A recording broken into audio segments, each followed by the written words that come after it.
bakit ang ipinatawag ay dalawang babaeng nakatakip ang... Di, pero doon sa punto na yun, Sen, vital kasi yung dapat statement ni Adrian eh. Di ba? Kasi siya ang nagsasabing yun daw ay Diniretso sige niya, ganyan saka may conclusion siya na sinasabi. Opo eh. I will identify officials of government, sabi niya. Sinabi, Yusek Traigib. At saka si Yusek Bersamin, he was name-dropping the president. Sa mga tweet, inalisan niya kagad ng responsibility ang opisina ng presidente. Alam niya eh. Opo. Yusek Adrian, name-drop the name of the president. Yes. Ganun siya ganun siya kasigurado. Kinungklud niya. Pero bakit hanggang ngayon, hindi niya tinatawag yun? At nandun yung Traigib, nandun yung Bernardo, dapat nandun din yung... Yung sinasabi ko, Bersamin, kung sino-sino yung pinipresenta ng mga testigo, ano ba sinasabi niya? Sabi niya, doon sa kanyang opening statement, Opo. nung Monday. Ito sinabi niya, let me emphasize one point. Ayan. We always go where the evidence leads us. We do not target any particular person, nor we have the intention to cover up for anybody. Taliwas ito eh. Oo nga. Wherever the evidence leads us. Uy, nagsabi si Traigib. Nagsabi Adrian Bersamin. Ba't di mo sila patawagin? Ay, bakit ganito? Wala raw silang intensyon na panatan ng iba. O to cover up anybody. Ba't parang may kino-cover ka rito? Di ba? Nagharap silang dalawa eh. Ayun nga. O pagkatapos, ang present niya, dalawang babae nakatakip ang mukha. Nagtatanong ako, sino sumasagot? Opo. Sino sumasagot? Yung chairman po ng komite, Senator Ping. Hindi ba ikaw, alam ba, ikaw tinatanong ko, si Nelson nasagot na sagot. Ano sa tingin mo ang mararamdaman ko? Well, yun na nga po.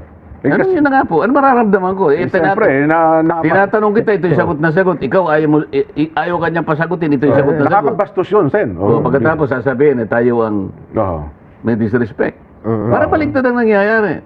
Kasimple-simple lang ng tanong ko eh. Sabi ko to sa babae, sino po ba yung may-ari talaga ng bahay na pinag-uusapan natin sa 30 Tamarin Street? Bigla siya nagsalita. Pero hindi ko siya... Oo nga, pabagalang hindi ko siya sinasansala. Okay. Tanong na naman ako. Opo. Sagot na naman siya. Tanong pa rin ako. Ang haba nga po ng explanation. Sagot na naman siya.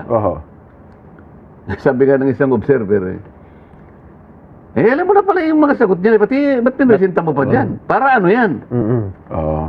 Ang gamit lang pala nung dalawa niya para ituro si Diskaya na si Diskaya raw ang nagsabi na umalis na kayo dyan dahil gagamitin na ng bagong may-ari.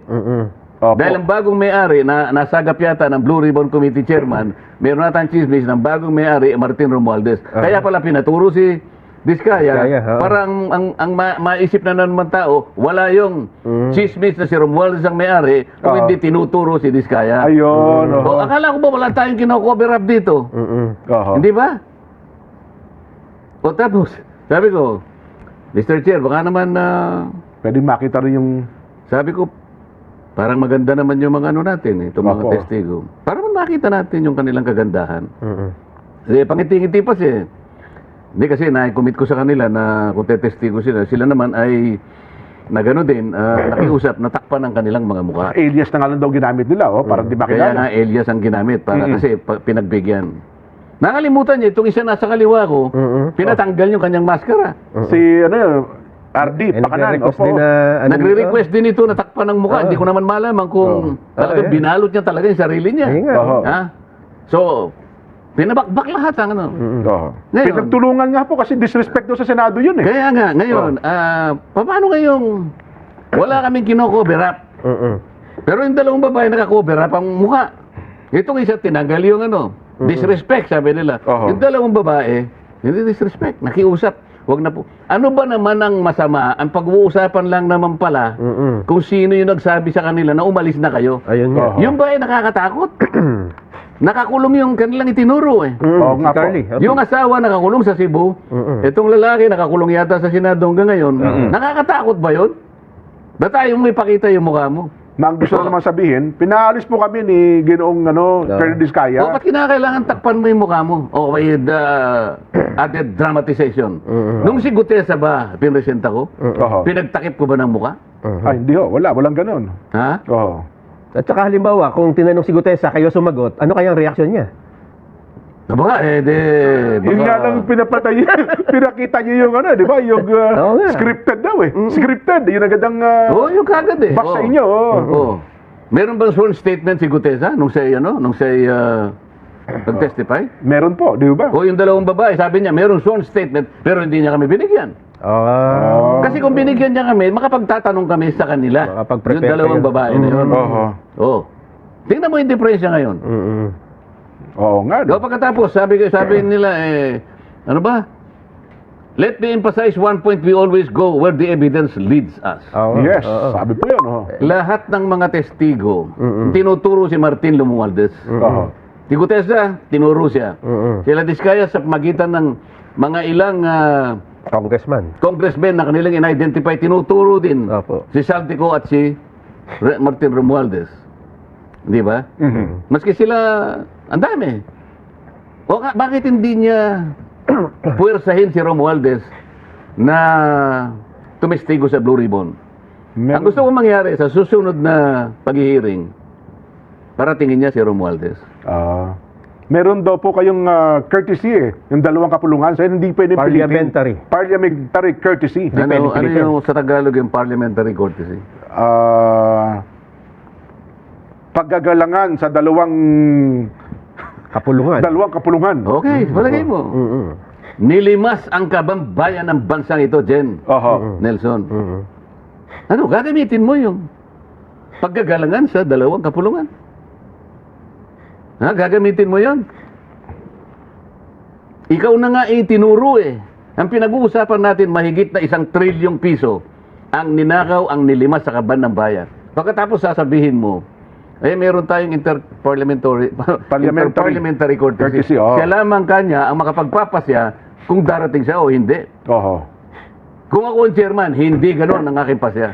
Oho. Kung kinakailangan isasabi na kita. Aha. Anong parliamentary courtesy yung pinag-uusapan? Kaban ng bayan ang pinag-uusapan. Makakalabag ba ako?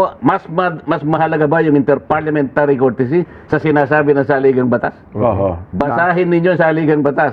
Opo. Yung statement of principles nakalagay dyan. Mhm. Na kailangan lahat ng mga opisyalis ng gobyerno ay hindi dapat na-involve sa corruption. Oho. Yun ang mas mataas na uri Oho. na parametrong dapat natin gamitin, hindi interparliamentary courtesy. Hindi absolute yun eh. Doon sa saligang batas din sinasabi, yung House of Representatives at saka yung Senado pwedeng magpatawag. Opo. Sa ngayon nga, lahat pinatatawag namin eh. Mhm. Kahit na public official ka, kailangan dumating ka.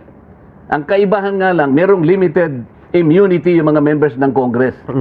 Tama. Oho. Okay? Oho. Ano yung limited immunity? Oho. Immunity from arrest. Aha. Pero wala kang immunity sa sabina, wala kang immunity sa patawag. At sa investigation o anumang public scrutiny. Walang nakalagay sa saligang batas na ganun. O diyan sila gumagamit ng pamamaraan para sa ganun, i-cover up. Hindi totoo itong sinabi niya ito. Let me emphasize one point. Hindi totoo yung sinasabi niya. Dapat nakikinig siya ngayon. We always go where the evidence leads us. Hindi totoo. Ako na nagsasabi sa inyo. Oho. Ang dapat niya nga halungkatin itong pinagsasabi niya. Ito, meron pa sa sinabi.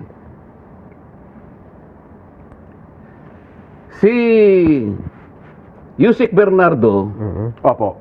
nag-handle daw ng 5 billion para kay Secretary Bonoan. Oho. 5 billion per year. Magmula noong 2023, 2024, 2025. 5 billion. At 15% ang kinukuha. Oho. 15%. Ngayon, sa kickback na yon, 75% napupunta kay Bunuan, 25% kay Bernardo. Oho. Siya rin ang nagsabi nun eh. Nandun si Bernardo, nandun si Bunuan. Dininay din ni Bunuan. Hindi po totoo yun. Oho. Pagka wala kang specific denial, general denial lang, Opo. that amounts to admission. Ganun Ay, ba hindi yun? totoo yan. Ganun lang. Ganun lang kasimple. Alin ang hindi totoo? Yung 75%? Oo. O 70% lang ang nakuha mo? Oo. Kailangan siguro, i-deny mo yan specific, hindi yung general denial. Oh. Lumitaw yung Cabral Files. Nakalagay doon kung sino. Sinabi rin niya. Hindi ba niya napapangkin sinasabi niya? Mahilig yung magpa-interview eh. Sabi niya, at least 5 secretaries Opo, of the nabanggit. departments and USEC were beneficiaries of the allocables Ayan nga. under the Cabral Files.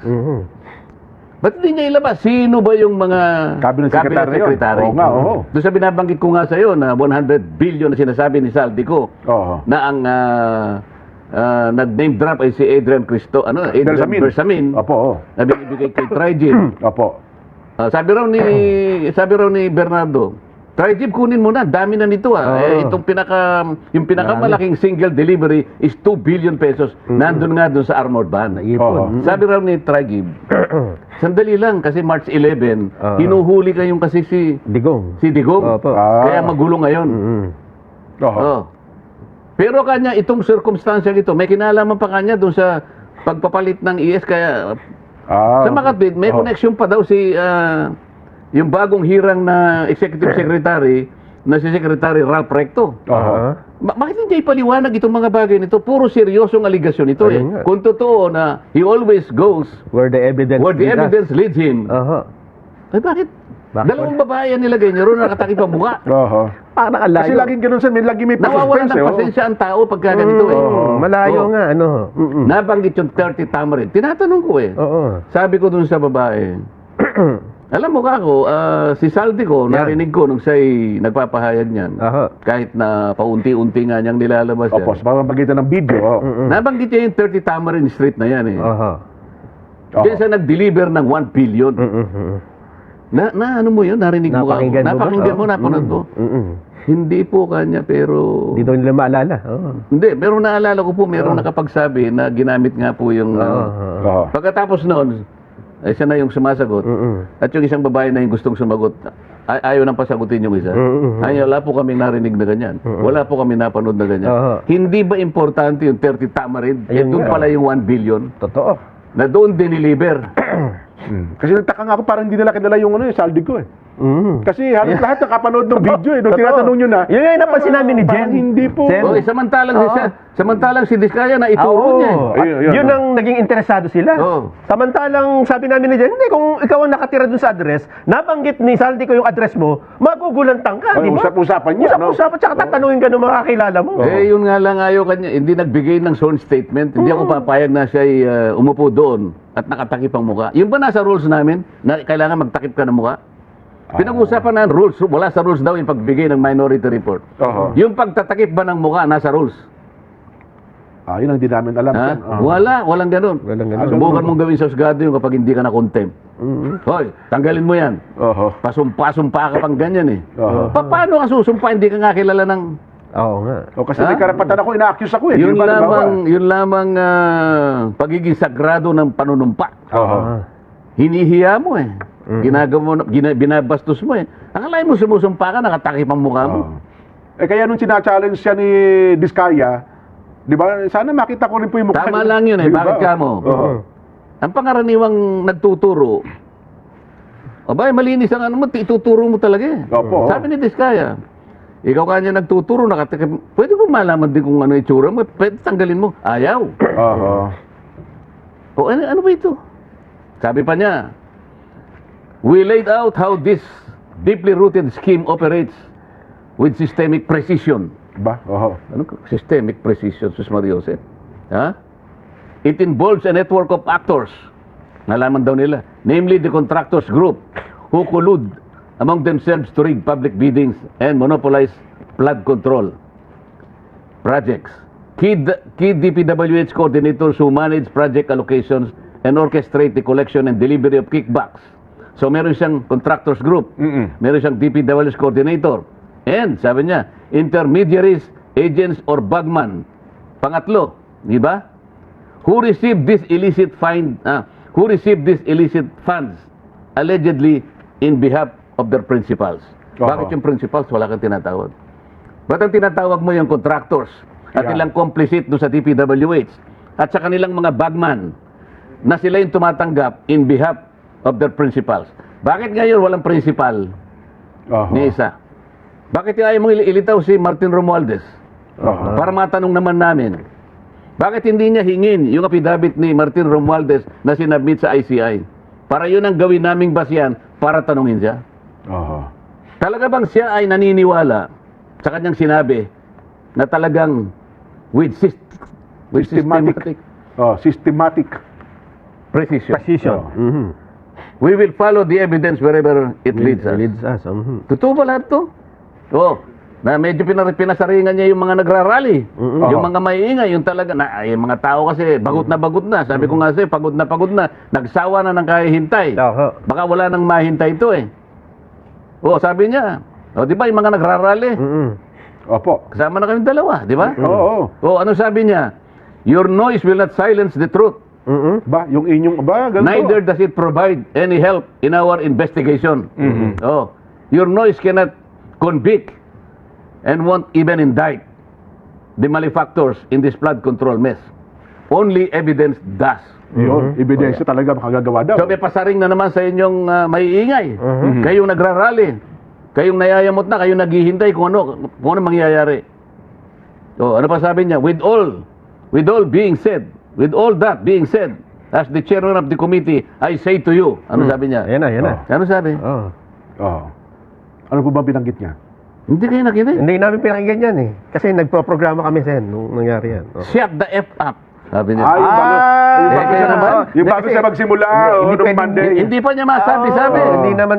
Ang sinasabi ko sa inyong dalawa, nilibas ang kabangbayan. Mm-mm. Nakakaawa ang mga tao. Ayun nga. Puot na puot. Oo. Galit na galit. Makikita mo eh. Oo. Naghihintay kung anong kahihinatnan ng pagdinig na ito. Mm-mm. O sabi niya, partial report. Before December break. Oo. Asaan? Ano talaga bang ano ito? Pinaplano yung delay na ito? Mm-mm. Para mapatig yung mga tao? Oo. Para sa ganoon, mabagot na lang. At magsawa na lang hanggang sa hindi sila interesado rito. Ganun ba yung plano? Parang mukhang ganun nga po ang nakikita natin. Bakit sasabihin niya, ito'y para sa basura lang? Oo. Alam mo ang gustong gawin niya? Sabihin niya sa Senado ito, Oo. I think he should deliver a privilege speech. And in the plenary hall, sabihin niya na ito ay para lang sa trash bin. Mm-mm. Para sa ganun, meron akong panahon na Matanong kayo. sa matanong Senado siya. para maging opisyal lahat. Opo. Kaya ko lang dinidiscuss ito, didiscuss niya Oo. sa media. Aha. Pero mas maganda rito sa Senado. Para recorded lahat. Ano po? Oo. Yun ang aking gustong gawin niya. Oo.